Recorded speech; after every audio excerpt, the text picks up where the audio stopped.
Azineu, em vez de se admirar com essa comunicação, disse que era necessário não lhes permitir a vantagem, para impedir que o inimigo os atacasse e matasse sem encontrar resistência.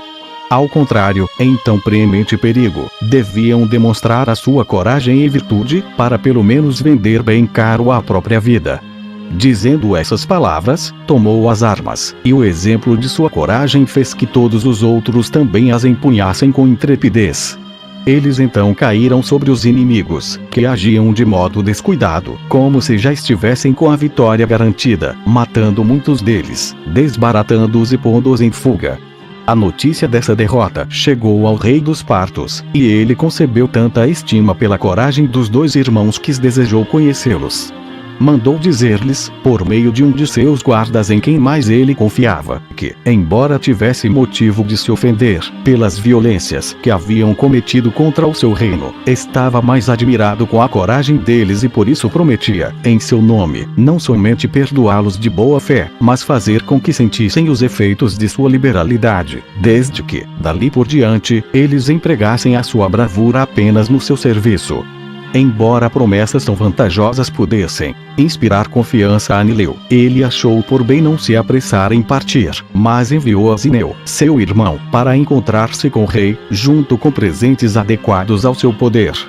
O príncipe recebeu muito bem e perguntou por que o irmão não viera com ele. Ao entender, pela resposta, que o temor o havia impedido de abandonar os pântanos, jurou pelos seus deuses que ambos podiam vir em segurança. E, para dar-lhes inteira prova disso, tocou-lhe a mão direita, entre os bárbaros. Essa é uma prova e o maior sinal de uma palavra inviolável. Despediu-o em seguida, para que fosse encontrar-se com o irmão, a fim de persuadi-lo a vir também. Nisso o príncipe agia com muita prudência, pois tinha um duplo objetivo: ganhar os dois irmãos e servir-se deles para dominar os grandes de seu país, que pareciam inclinados a se revoltar quando o viam ocupado em outros lugares. Além do mais, enquanto estivessem empenhados em reprimir a rebelião, os irmãos não teriam tempo de fortificar o lado da Babilônia, fosse pelo crescimento do partido de Azineu, fosse pelo desejo de fazer-lhe guerra. Azineu, após saber pelo irmão tudo o que se havia passado, não teve dificuldade em se decidir a ir com ele para encontrar-se com o rei. Foram recebidos amavelmente, e o príncipe, vendo que Azineu era franzino e de aparência insignificante, dizia aos amigos que muito lhe admirava que em um corpo tão pequeno houvesse uma alma tão grande. Um dia, quando estavam à mesa, ele apresentou Azineu a Abdergazi, general de seu exército, e falou a este, em termos muito elogiosos, do valor demonstrado por aquele na guerra. Rogou-lhe então o bárbaro que o rei lhe permitisse matá-lo, para o castigar pelos muitos males que havia causado aos seus súditos. Atabano, surpreendido por essa proposta, respondeu que jamais permitiria que se causasse qualquer mal a um homem que havia confiado em sua palavra, a qual ele lhe dera com juramento, tocando a sua mão. O rei acrescentou: se quereis, todavia, agir como homem de coragem, não é necessário que eu viole o meu juramento para que vingueis os partos da vergonha que ele os fez passar. Devereis então atacá-lo em campo aberto, quando ele tiver regressado, sem que eu me meta nisso.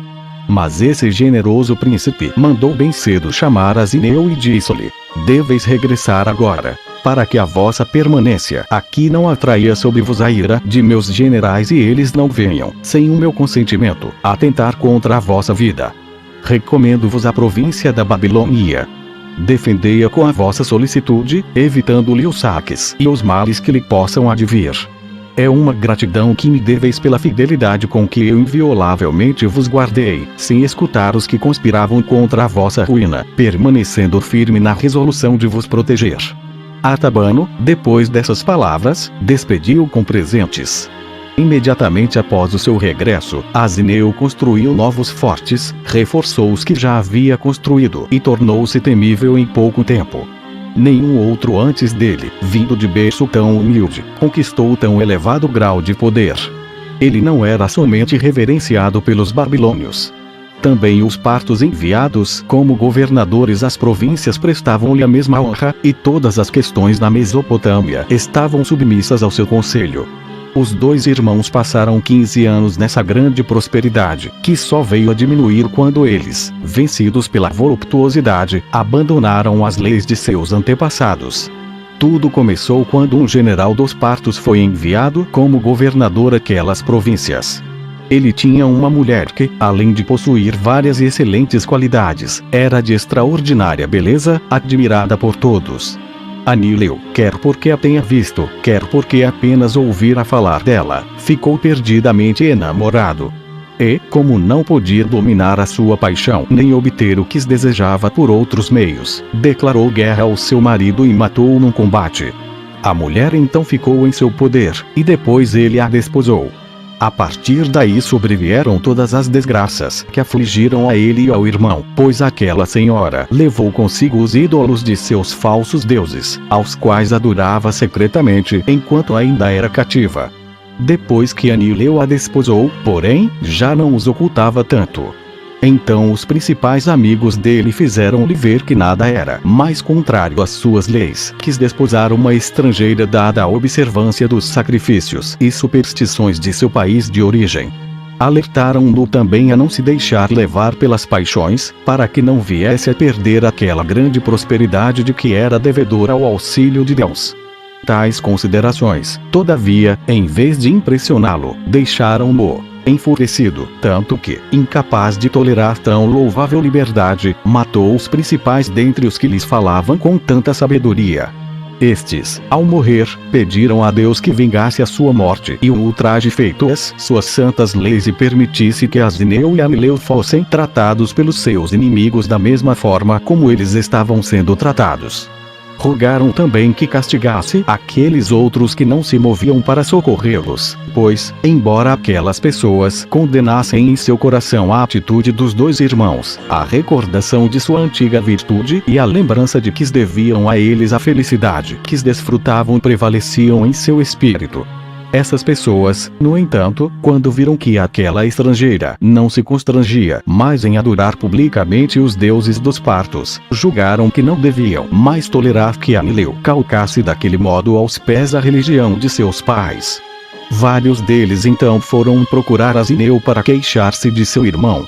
Disseram-lhe que, se de início ele não havia percebido a sua falta, agora já era tempo de reconhecê-la e arrepender-se dela, antes que o castigo por tão grande crime caísse sobre todos eles. Que nenhum deles aprovava aquele casamento, que todos tinham horror às adorações ímpias, e que aquela mulher prestava culto a falsas divindades, com desprezo à honra que era devida somente a Deus.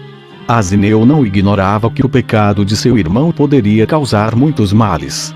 No entanto, vendo que ele não era senhor de sua paixão por aquela mulher, o afeto que tinha por ele fazia-o sofrer o que não podia absolutamente condenar. Por fim, achando-se acabrunhado e oprimido pelas contínuas queixas que lhe faziam e que aumentavam sempre, resolveu falar-lhe. Censurou pelas faltas que havia cometido e ordenou-lhe que se corrigisse, mas inutilmente. A mulher, percebendo que era a causa daquele tumulto e temendo que o amor de Anileu por ela sofresse algum retrocesso, colocou veneno na comida de Asineu. Não teve medo de ser castigada, pois teria por juiz apenas o marido, que era arrebatado de amor por ela.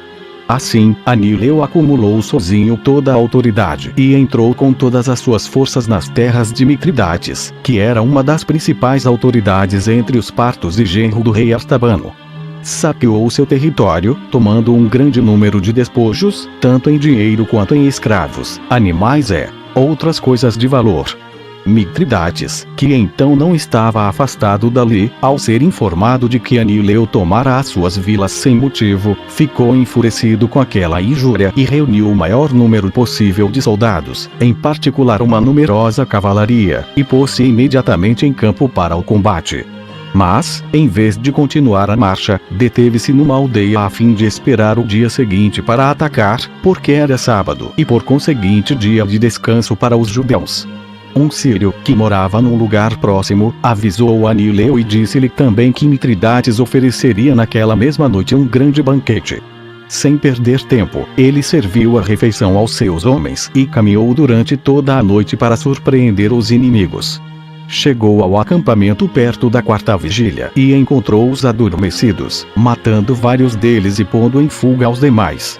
Prendeu Mitridates e obrigou-o a montar nu sobre um burro, o que entre os partos é a maior das ignomínias. Depois de levá-lo dessa maneira até a floresta mais próxima, os amigos aconselharam-no a matá-lo, mas ele foi de opinião contrária, dizendo não ser necessária tanta crueldade para com um dos maiorais dos partos, que tinha a honra de ser genro do rei.